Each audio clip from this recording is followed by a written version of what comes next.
जीव ब्रह्म की एकता, ये आत्मा ही परब्रह्म परमात्मा का सनातन अंश है। ये भारतीय संस्कृति ने घोषणा की। और लोग मानते हैं आकाश में भगवान है, सृष्टि बनाकर चले गए, लेकिन भारतीय संस्कृति कहती है कि सृष्टि बनाकर उसको अनाथ छोड़कर नहीं गए। नाथ हर दिल में दिल की धड़कनें चलाने वाला और ज्ञान देने वाला मौजूद है। मच्छर में भी ज्ञान शक्ति है और वो ज्ञान चैतन्य आत्मा का है। क्रिया शक्ति मच्छर में भी है और क्रिया की अंधी क्रिया तो मशीन कर सकती है, लेकिन ज्ञान मशीन के पास नहीं है। हाँ, कंप्यूटर आदि और मशीनों में जो प्रोग्राम फिट कर दो तो प्रोग्राम फिट करने वाला चैतन्य है, जड़ अपने आप प्रोग्राम नहीं बनाता। लेकिन मच्छर अपने आप प्रोग्राम बनाता है कि बोरिंग कहाँ करना।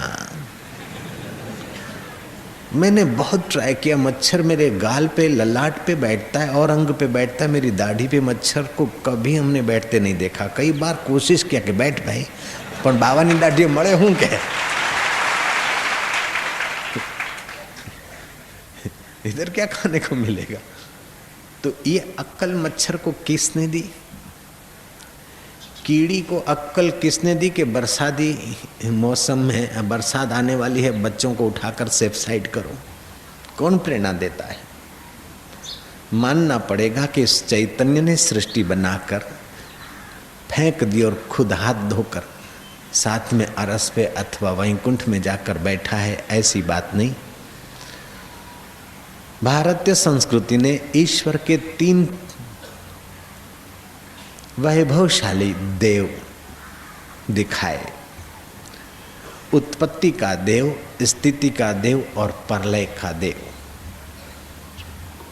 उत्पत्ति करने वाले देव को ब्रह्मदेव कहते हैं, पालन करने वाले देव को विष्णु देव कहते हैं, और सफाया करके नए सर्जन की व्यवस्था का रास्ता खुला करने वाले देव को महादेव कहते हैं। कुछ मजहब या कुछ लोग ये मानते कि ईश्वर ने 4 दिन में सृष्टि बना दी खुदा ने और फिर वो चले गए। जब कहीं गड़बड़ी होती है तो पैगंबर भेजते हैं, ऐसा उनका मानना है। लेकिन भारतीय संस्कृति का मानना है कि ईश्वर ने 4 दिन में सृष्टि बनाकर हाथ धो डाले और सृष्टि को अनाथ छोड़कर चले गए, ऐसी बात वैज्ञानिक ढंग से, यौगिक ढंग से मेल नहीं खाती।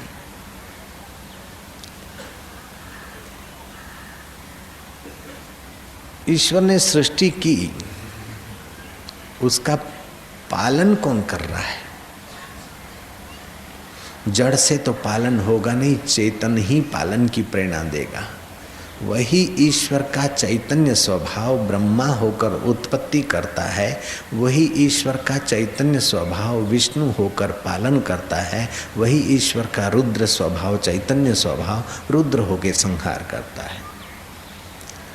जैसे एक ही सूरज और धरती उत्पत्ति का भी कारण बनता है, सूरज पेड़ पौधों को उत्पन्न करता है, सूरज और धरती उनका पालन भी होता है और समय पाकर वे सूख जाते हैं, पेड़ पौधे जल जाते हैं, संहार भी होता है। ऐसे ही एक ही सच्चिदानंद परमात्मा उत्पत्ति का देव, स्थिति का देव और प्रलय का देव महादेव होकर दिखाई देते हैं।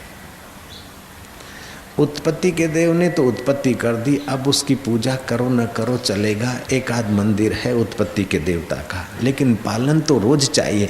इसलिए विष्णु के जो मंदिर जितने हैं उतने ब्रह्मा जी के मंदिर धरती पर सनातन धर्म के नहीं होंगे, हिंदू धर्म के नहीं। राम जी के मंदिर होंगे, कृष्ण जी के मंदिर होंगे, गोवर्धन जी के होंगे, न जाने भगवान के कई अवतार और रूपों के मंदिर होंगे। ये वैष्णवों के मंदिर, फिर शैव की पूजा, शिव की पूजा करने वाले, प्रलय का देवता जिसके हाथ में संहार है, मौत है, तो मौत देने वाला तो खतरनाक नहीं, करुणा सिंधु है, महादेव है, भोलानाथ है। जैसे बगीचे को सुंदर सुहावना रखना है तो उसकी काट छांट जरूरी है, और शरीर को सुंदर सुहावना रखना है तो उसको निरोग रखना जरूरी है। ऐसे ही सृष्टि को सुंदर सुहावना रखना है तो कभी कभार सफाया करना जरूरी है। जैसा जीवन पैदा होना जरूरी है, वैसा ही धरती पर मर जाना भी हर चीज का जरूरी है। इस धरती पर जो लोग पैदा हुए वो नहीं मरे होते तो आप हम जी नहीं सकते, और आप हम अगर नहीं मरेंगे तो दूसरे कहाँ बैठेंगे। जयराम जी की कितनी सुंदर व्यवस्था है। एक सेठ ने अपने रसोई को कहा, देख लग्जरी 2 बसें हम लोगों ने खड़ी की, पहाड़ पर दर्शन करने जाते, ये जंगल है, लकड़ियाँ खूब है, तो बराबर आलू और टमाटे का और भिंडी का मिक्सचर साग बनाना और तुम पूड़ी बनाना।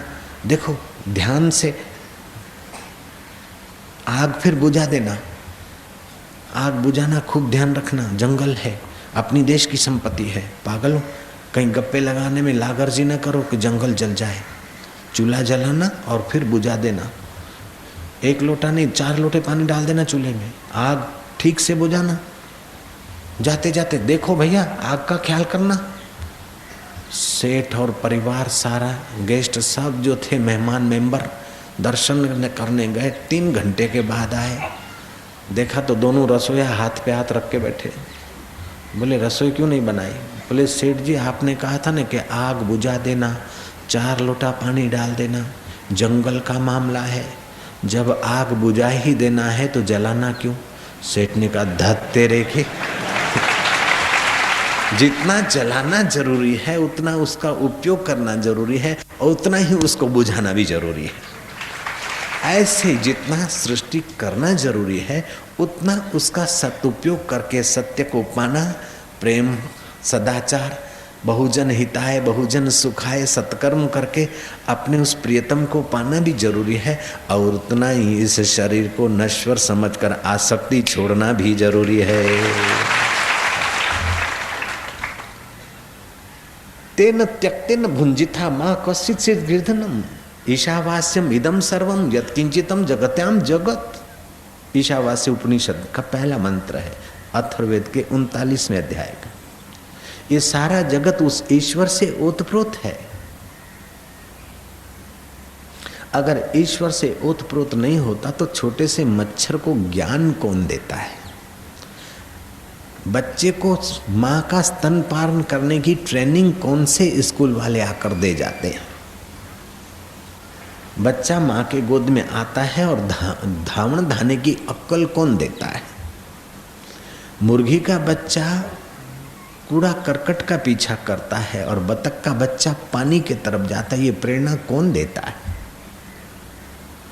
मुर्गी के शरीर से गुजरा है तो उसके संस्कार उस चैतन्य चित्त में पड़े हैं, और बतख के शरीर से गुजरता है तो संस्कार उस चैतन्य के बच्चे में पड़े। मोर का अंडा कितने कलर छुपाए हुए आता है, ये किसी छोटे मोटे कारीगर की कारीगरी नहीं है, लेकिन विश्वव्यापी चैतन्य कारीगरों के कारीगर पर ब्रह्म परमात्मा की कारीगरी। ये घड़ियाल किसने बनाई मैं नहीं जानता, कौन सी फैक्ट्री में बनी मैं नहीं जानता, आप भी नहीं जानते होंगे, लेकिन ये घड़ियाल जरूर किसी न किसी व्यक्ति ने बनाई होगी। इसका अस्तित्व बनाने वाले अस्तित्व की याद देता है। इस घड़ियाल का अस्तित्व ही किसी न किसी बनाने वाले को स्वीकार करने को मजबूर करता है। ये माइक देखो या ये पंखा देखो, ये कपड़ा देखो या ये डेस्क देखो, किसी न किसी मनुष्य की बनावट है, ये आपको मानना पड़ेगा। चाहे उस मनुष्य को तुमने हमने न देखा, फैक्ट्री को तुमने हमने न देखा, लेकिन मानना पड़ेगा कि ये घड़ियाल किसी मनुष्य की कारीगरी और किसी न किसी कल कारखाने में छोटी मोटी फैक्ट्री में बना। ऐसे सूरज दिखता है, वो किसी मनुष्य की बनावट है, ये आप नहीं सोच सकते। किसी फैक्ट्री ने बनाया है ये आप नहीं कह सकते, क्योंकि मानवीय बुद्धि से वो अलग बनावट है, मानवीय फैक्ट्री से वो अलग बनावट है। सूरज है, चंदा है, नक्षत्र है, ये आभ है और ये धरती है, ये किसी मानवीय फैक्ट्री में बनी होगी ऐसा आप हम नहीं बोल सकते। लेकिन ये धरती दिखती है, भले बनाने वाले को तुम नहीं देख सकते हो, फैक्ट्री को या बनाने वाले को, लेकिन बनाने वाले को मानना तो तुमको और हमको जरूरी हो जाता है कि कोई बनाने वाला है। सूरज किसी ने बनाया है, चांद किसी ने बनाया है, धरती किसी ने बनाई है, जल किसी ने बनाया है, वायु किसी ने बनाया है, तेज किसी ने बनाया है, और वो किसी व्यक्ति की बनावट नहीं है, ये तो नास्तिक भी मान लेगा। जयराम जी तो बोलना पड़ेगा। जब व्यक्ति की बनावट नहीं है, फैक्ट्री की बनावट नहीं है, तो इसकी बनावट का कोई विशेष है। जो विशेष है, जो व्यक्ति और समाज से पार का है, वही तो परमात्मा है और वही आत्मा होकर बैठा। और जो सूरज को, चंदा को बनाकर उसी में व्याप रहा है, वो तुम्हारे शरीर को बनाकर तुम में भी वैसा व्याप रहा है। और गाय के शरीर को बनाकर उसमें भी ऐसा व्याप रहा है। गाय हरा घास खाते या तो सूखा पीला घास खाती है, सफ़ेद दूध बनता है। फैक्ट्री वालों को अथवा विज्ञानियों को हम 2 ट्रक घास देते, हमको 2 ग्राम सफ़ेद दूध बना के दो दिखाओ किसी फैक्ट्री में से। और उस प्यारे ने कितनी फैक्ट्रियां बनाकर रख दी, बकरी रूपी फैक्ट्रियां, गाय रूपी फैक्ट्रियां, है वो हरा हरा खाए और सफ़ेद सफ़ेद लाए। माँ अन्न फल फूल खाती, रोटी सब्जी, और बालक आता है तो माँ के छाती में दूध बना देता है, और बालक अन्न खाने के काबिल होता है तो दूध सुखा देता है। ये चैतन्य का काम है या किसी जड़ मशीन का काम है? जरा सोचिए भैया।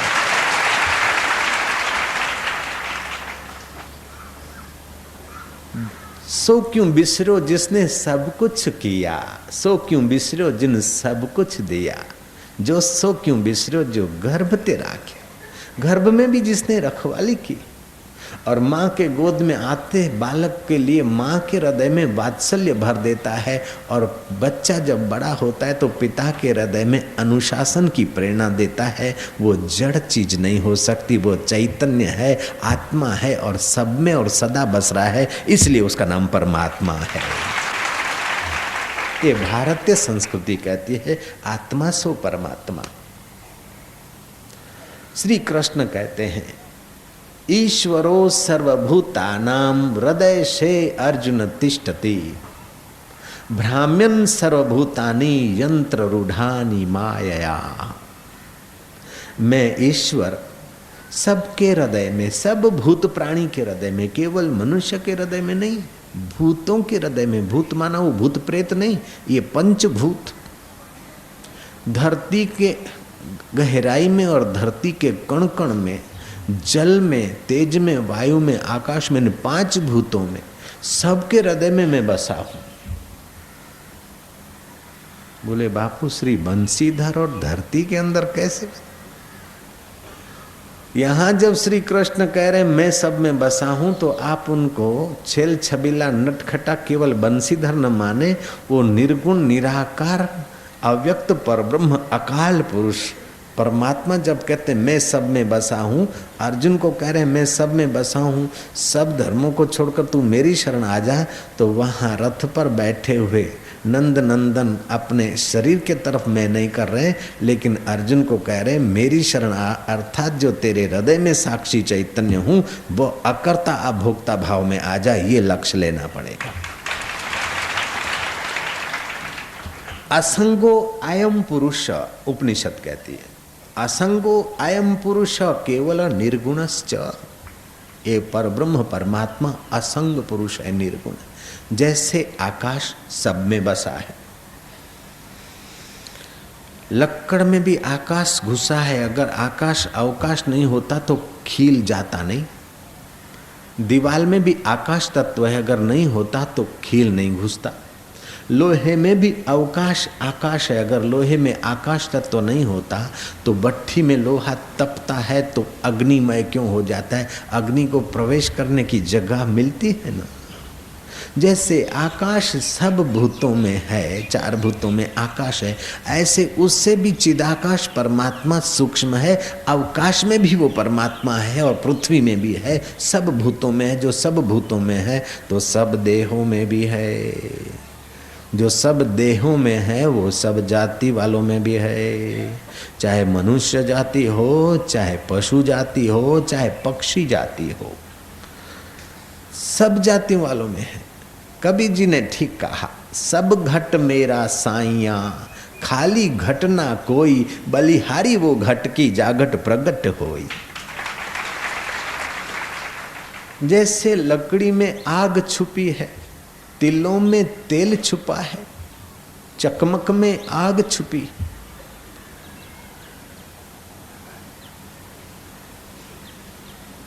लकड़ी की आग अंधेरा नहीं मिटा सकती और ठंड नहीं हटा सकती। अगर उसे जलाएं तो अंधेरा मिटेगा और ठंड मिटेगी। तिलों में तेल छुपा है लेकिन घाने में जाएंगे तब तेल दीदार होगा। तिलों में तेल, चकमक में आग, तेरा साईं तुझ में छुपा, जाग सकी तो जाग। बेवकूफी ये हो जाती है कि ईश्वर और जगत के बीच में अहम रख देते हम लोग। मैं, देखती आंखें हैं ईश्वर की सत्ता से, मैंने देखा। सुनते कान हैं मनोवृत्ति से, मैंने सुना। वो जो मैं वो कड़ा जितना मैं हो जाता है उतना ही अशांति और झगड़ा और बेवकूफ़ी जीवन में भर जाती है हम लोगों की। और जितना मैं मिटता है उतना एक दूसरे को समझकर, एक दूसरे को सहयोग करके ईश्वर के रास्ते आगे बढ़ते हम लोग। गांधी जी को पत्रकारों ने घेर लिया। ब्रिटिश शासन का जमाना, शासन की खुशामद करने वाले कई पत्रकार और कई पत्र थे, और कुछ भारतीय संस्कृति के रंग से रंगे हुए भी पत्रकार थे, लेकिन ज़्यादातर वो लोग थे जो सरकार की नज़रों में अच्छे दिखे। दहशत थी उस समय ब्रिटिश की। ऐसे गांधी जी के विरोधी अखबारों में घोर निंदाएं छपने वाले पत्रकारों ने गांधी जी को घेर लिया कि अरविंद गांधी समझौता। अरविंद ये मानते हैं कि टिट फॉर टेट, अंग्रेजों ने हमारा शोषण किया, सताया, तो हम अलीगढ़ कांड बनाकर अंग्रेजों को भेजने में अरविंद का हाथ था। ऐसा ब्रिटिश शासन ने भी किया होगा।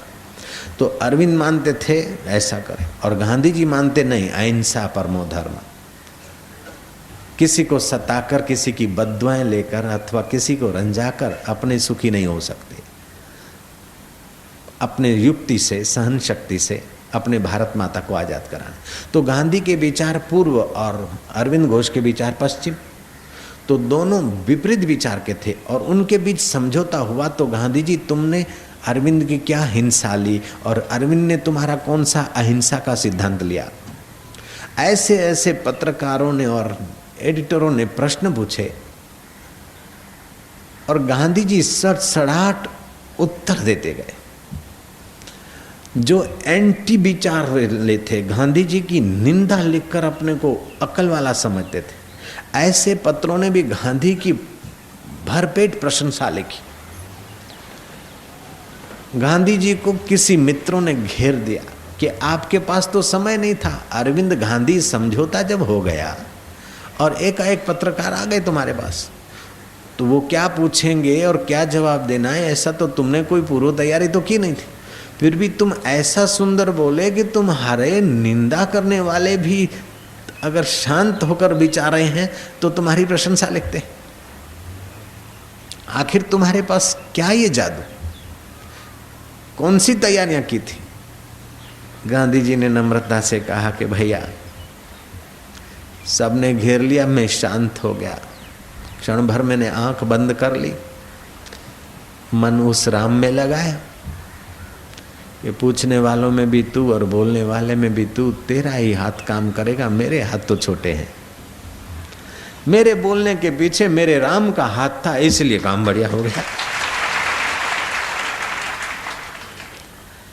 हम लोग क्या करते हैं कि सफलता मिलती है तो कहते हैं मैंने किया, और गड़बड़ होती है कि भगवान ने बिगाड़ा।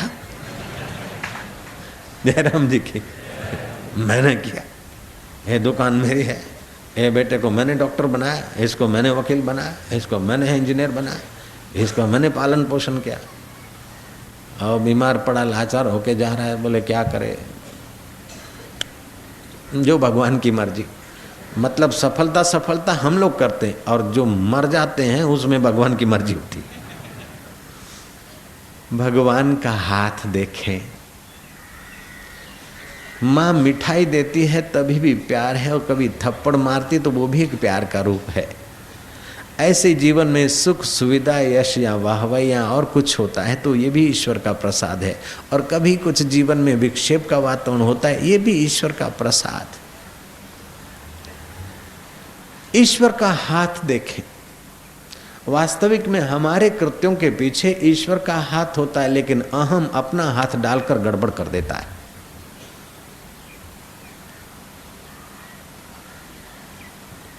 इसीलिए कर्म बंधन में फंस जाता है, कर्म बंधन में घसीटा जाता है, बार बार जन्मता है, बार बार मरता है।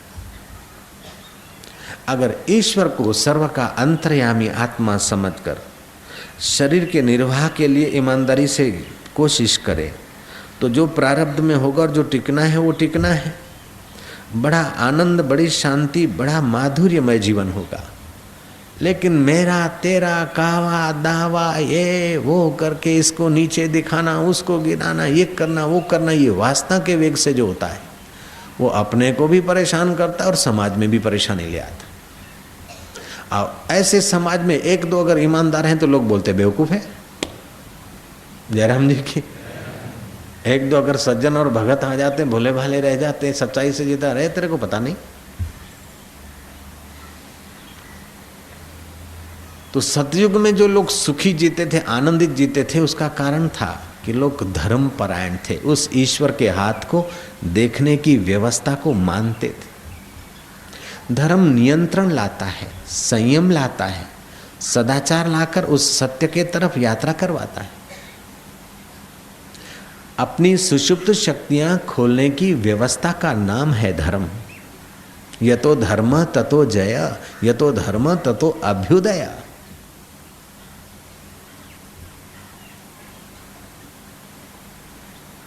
तो भारतीय संस्कृति के धर्म में एक स्तंभ है दर्शन शास्त्र, दूसरा है उत्सव।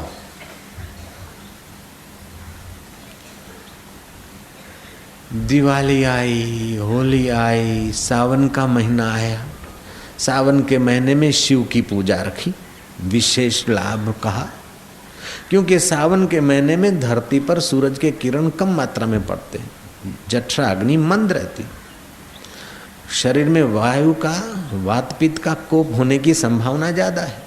शिव जी की पूजा करो, बिली पत्र चढ़ाओ, और बिली पत्र के अंदर वायु के कोप को दूर करने के गुण धर्म है। जयराम जी की तो शिव जी पर जो लोटा जल का चढ़ाते अपना मन को द्रवीभूत करें, भाव भरा, और बेली पत्र चढ़ाकर शिव मंदिर के उस वातावरण के श्वासोश्वास तो अपने को मिलने, स्वास्थ्य की भी रक्षा होती और मन भी मधुर होता है। शिवरात्रि में पर्व रख दिए, नाग पांचमी, जहां तहां पानी की विपुलता से नागों के बिल में कहीं पानी भर गया, इधर उधर बेचारे घूमते हैं, तुम्हारे घर के प्रांगण इधर उधर, तो नाग को देखकर अपने चित्त में रोष न आए, इसलिए नाग पंचमी का उत्सव सावन में रख दिया कि बेचारा जरा दूध का घूंट पी के चला जाए, थोड़ा उसका सत्कार करो ताकि उसके चित्त का वैर भाव न रहे तुम्हारे प्रति, बच्चों के प्रति। सावन के महीने में रख दिए पर्व। रांधण छठ बजी सातम, सातम को खाया, बना बना खाया, जरा भारी पना रहा हो तो आठम को उपवास करे, अजीर्ण को दूर कर दे। अब केवल उपवास करके भूखामरी न करे, उपवास के साथ साथ कृष्ण कन्हैया लाल की डंका डांडिया रास करे, दाया बाया बाया दाया पैर धरती पे पड़े, ताली बजे अथवा डांडिया रास हो तो हाथ के अंदर और पैर के अंदर हमारे सारे शरीर का स्विच बोर्ड है।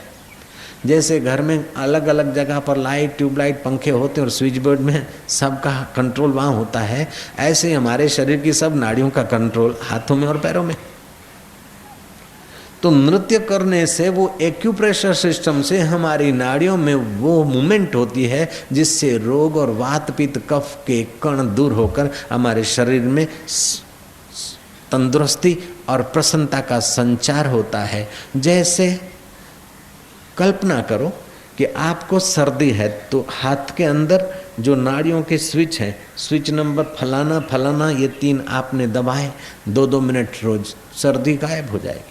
आपको बुखार है तो स्विच नंबर फलाना फलाना। अब वो फलाना फलाना किताबों में लिखा है, नक्शा है, लेकिन सब लोग नक्शा और किताब कहाँ देखते फिरेंगे। होलसेल में हाथ को मचल ले अथवा पैरों से पंजों से जरा जंप मार ले, कीर्तन कर ले, एक्यूप्रेशर जिसको जरूरत होगी नाड़ी को वो सेटिंग हो जाएगी, बाकी का कोई घाटा नहीं पड़ेगा।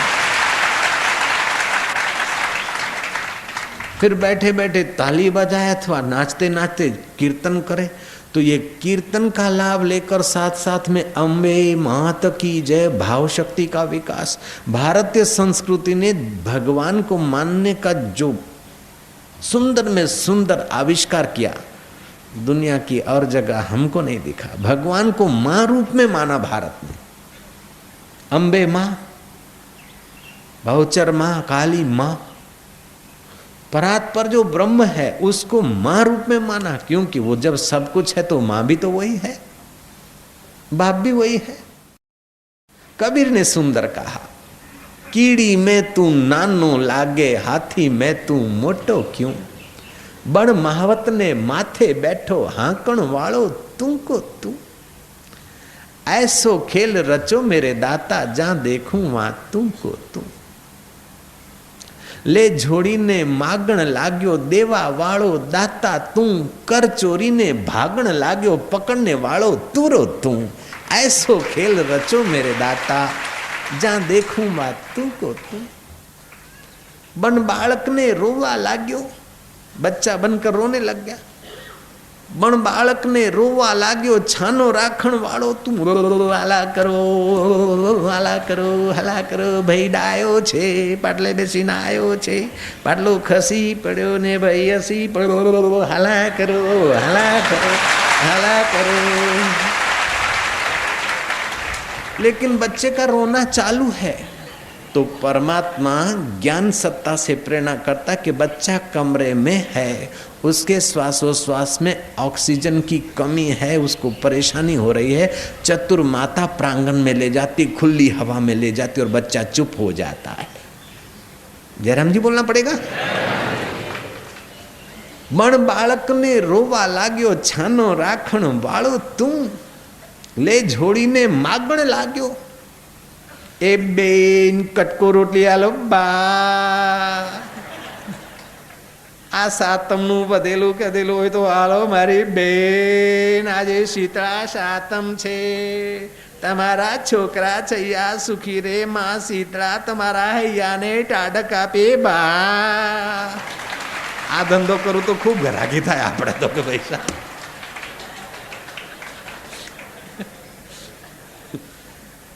જય શ્રી કૃષ્ણ। પેલી માસી બૂમ પાડે, એ ભાઈ આમાં આમાં લે, આ સુખડી છે અને આ પૂરીઓ છે, ટાઢીએ છે ચાલશે ને? કે હા બા આલો ને બા, અમે ગરીબ માણસ, ટાઢું બાડું જ બધું ચાલશે। કારી દેવીના સોગન ખાઈને કહું બા, બે દાડાનું ખાધું નહીં।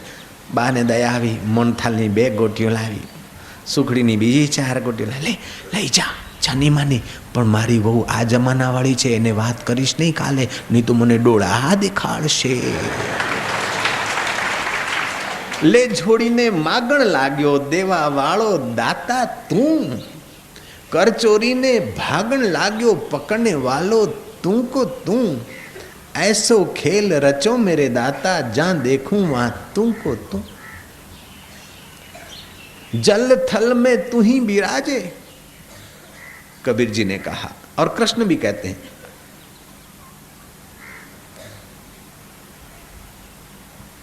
प्रभा अस्मि शशि सूर्य हो, प्रणव सर्व वेदेशु, शब्द खय पुरुषम दृशु। अब श्री कृष्ण की भाषा अपनी है और कबीर की भाषा अपनी है, अनुभूति दोनों की वही खबर दे रही। जल थल में तू ही विराजे, भूत जंत के भेड़ो तू, कत कबीरा सुनो भाई साधो, गुरु भी बन के बैठो तू और चेला भी बन के बैठो तू रो तू।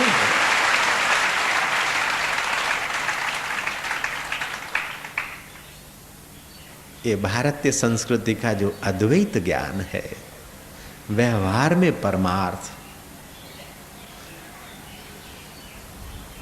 जो लोग समझते हैं कि भगवान का रास्ता बड़ा कठिन है, वे लोग इस रास्ते को जानते ही नहीं। जिनको संसार के भोग और संसार की सत्यता दिखती है, उनके लिए कठिन है, लेकिन जो भगवान ही सत्य जिनको दिखते हैं, उनके लिए कठिन नहीं। शूरवीरों के लिए भगवान का रास्ता कठिन नहीं। गोरखनाथ जी कहते हैं, हसीबो खेलीबो धरीबो ध्यान, अहर्निश कथिबो ब्रह्म ज्ञान, खावे पीवे न करे मन भंगा, कहे नाथ में तीसके संगा। ईश्वરની ભક્તિ થતી હોય, સત્સંગ થતો હોય, ત્યાં 4 ડગલા ચાલીને શ્રદ્ધાથી બેસે તો એનો એક એક શ્વાસ ભગવાનની ભક્તિમાં ગણાય।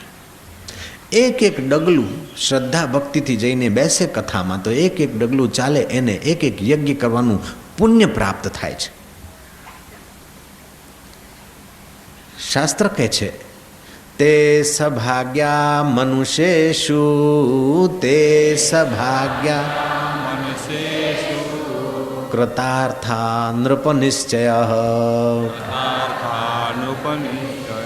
सुमरन्ति सुमारयन्ति, सुमरन्ति सुमारयन्ति, हरे नामैव केवलम्, हरे नाम।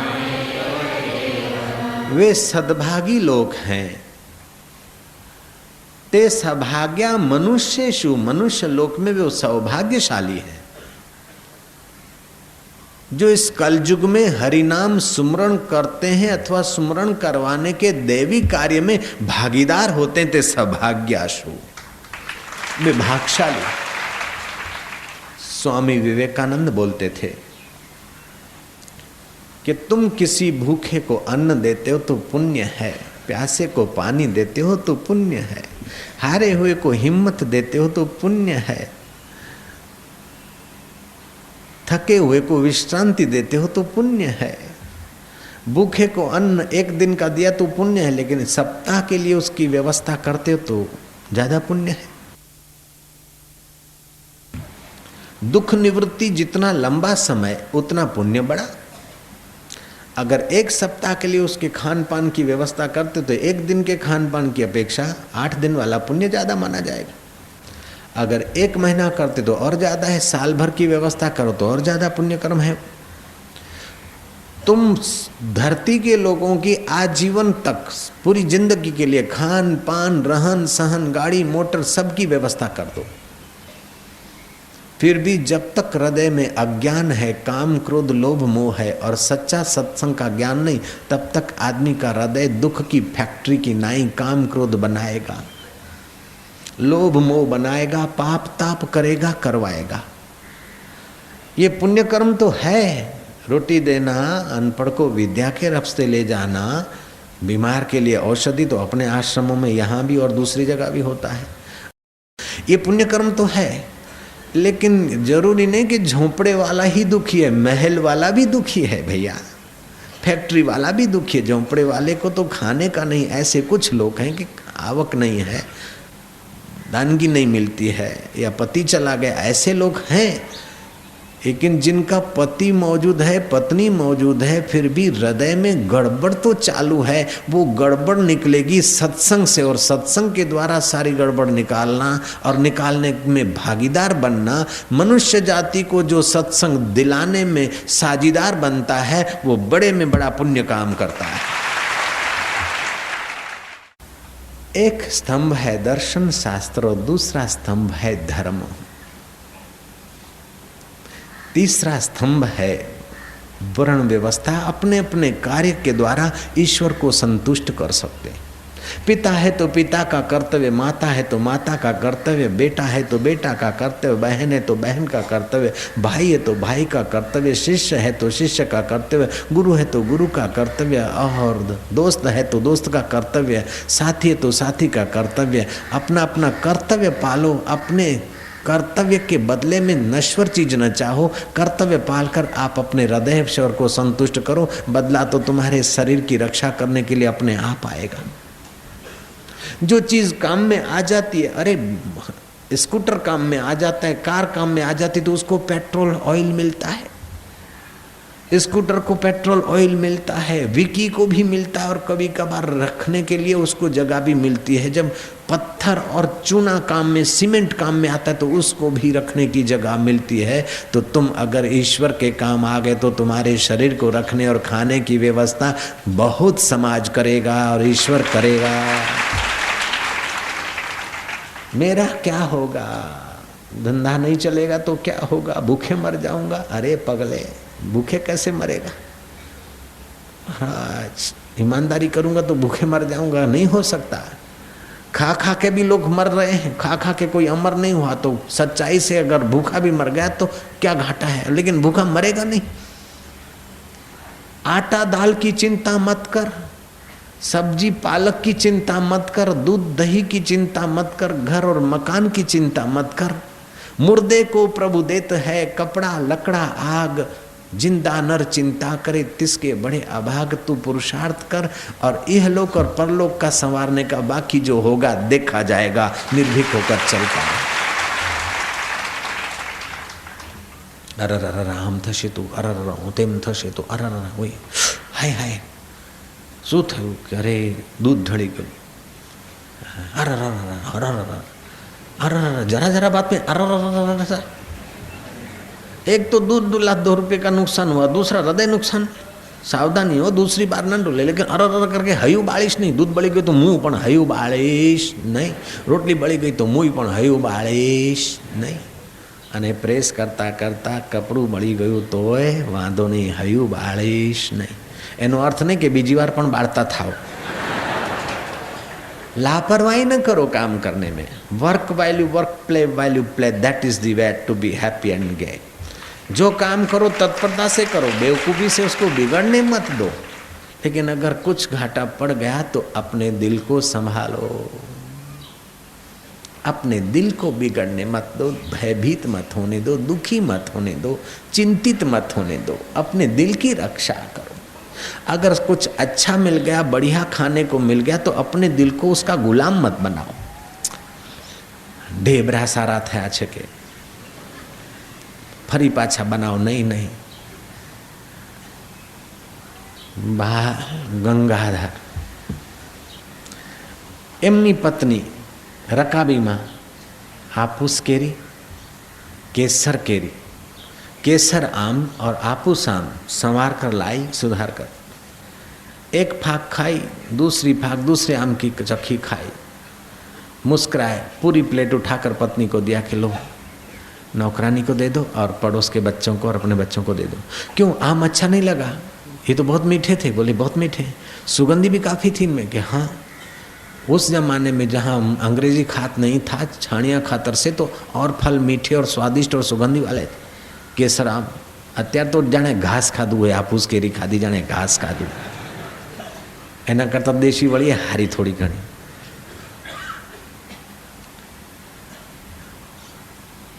કે મીઠા નહોતા કે મીઠા હતા, સુગંધ નહોતી કે સુગંધી હતી, સારા નહોતા કે બહુ જ સરસ છે, મજા ના આવી કે બહુ મજા આવી, તો કેમ ખાતા નથી? અરે બહુ મજા આવે ને ખાઈએ તો આસક્તિ થાય, તેથી એ વસ્તુ વેચી દઈએ તો અનાસક્તિ યોગ થવા લાગે છે। कैसा व्यवहार में परमार्थ कर दिया भारतीय संस्कृति ने। हरि ओम।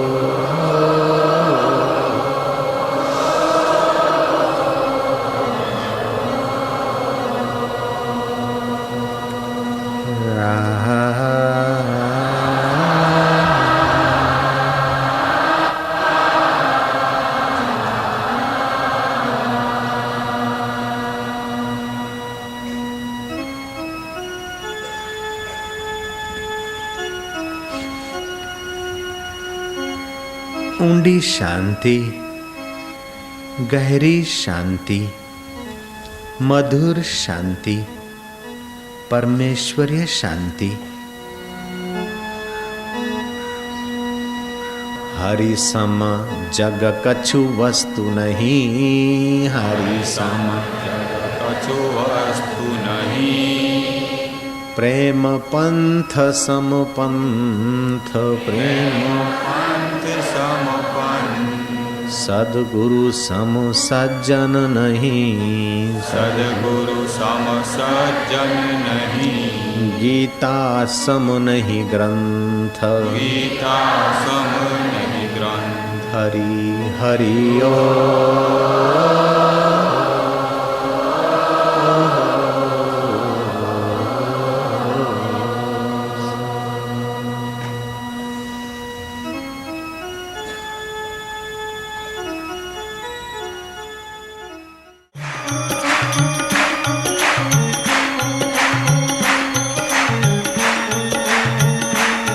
ये भगवान के प्यारों की महफिल है, हरि के दुल्हारों की महफिल है।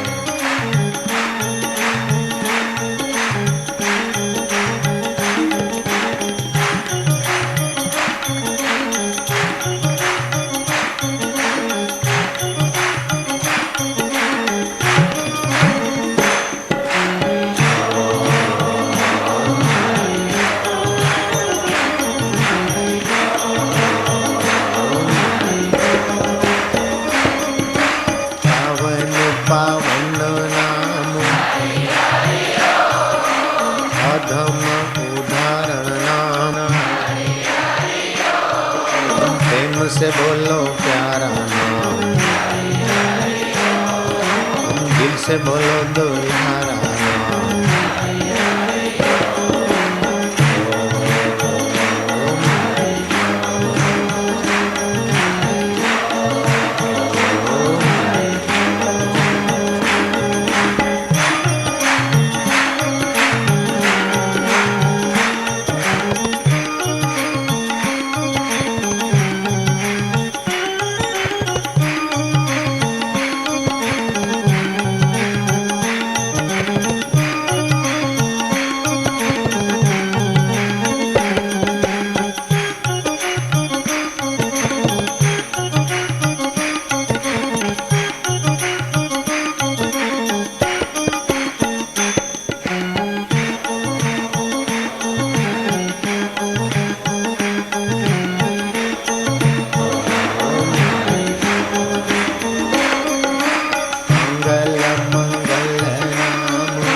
पतित पावन नाम, प्रेम से बोलो प्यारा नाम।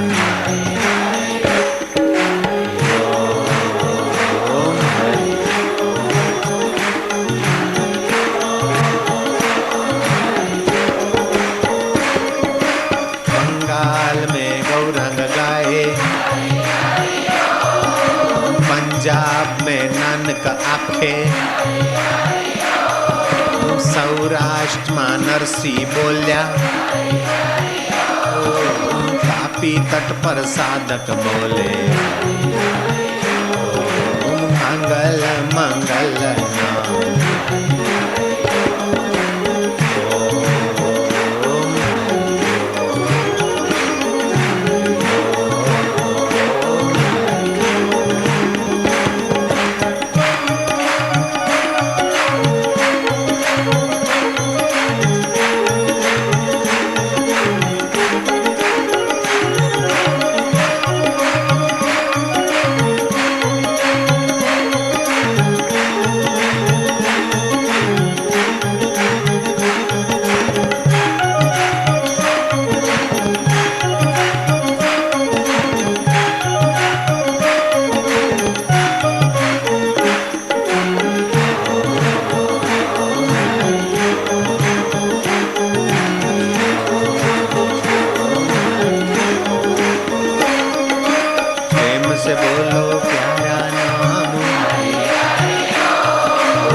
से बोलो दुल्हारा नाम,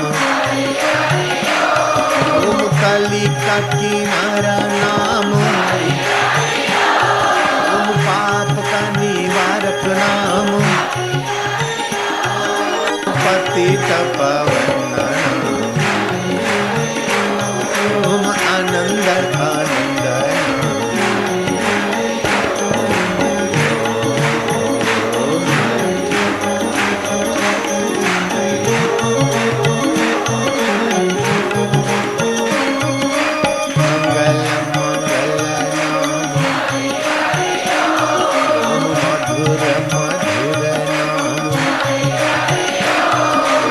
आनंद से बोलो प्यारा नाम,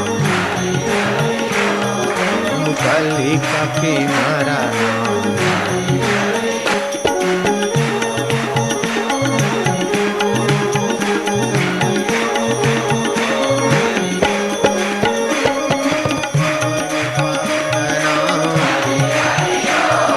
पतित पावन नाम, मंगल मंगल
रग रग में राम नाम की चेतना का संचार,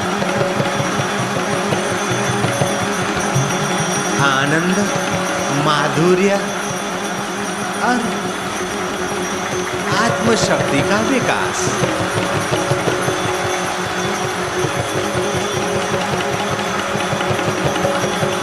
राम राम राम राम राम। जीभ ऊपर और नीचे नहीं, बीच में रहे, उसी में मन को लगा दो। शरीर की थकान, मन की चंचलता चुटकी में मिटती। ये योग विज्ञान के प्रयोग से शरीर तंदुरुस्त, मन प्रसन्न और बुद्धि में आत्मिक प्रकाश, जीवन का सर्वांगी विकास, ઊંડી શાંતિ, તમારા પુણ્ય વધવા દો। જે કીર્તન કરે છે તે લોકોએ સંધ્યા ચોક્કસ કરવી જોઈએ। જે લોકો ધ્યાન કરે છે તે લોકોએ કીર્તન ચોક્કસ કરવું જોઈએ। जो ध्यान करते उनको कीर्तन जरूर करना चाहिए, और जो कीर्तन करते उनको ध्यान जरूर करना चाहिए। जो ध्यान कीर्तन करते उनको संध्या जरूर करना चाहिए। बहुत बहुत लाभ होता है। शरीर तो स्वस्थ बनता ही है, रक्त के कण पवित्र होते हैं, रोग प्रतिकारक शक्ति बढ़ती है, मन के दोष निवृत्त होते हैं और बुद्धि तेजस्वी होती है, और जीवात्मा का परमात्मा के प्रति दृढ़ विश्वास और सुंदर अनुभूतियों का द्वार खुल जाता है।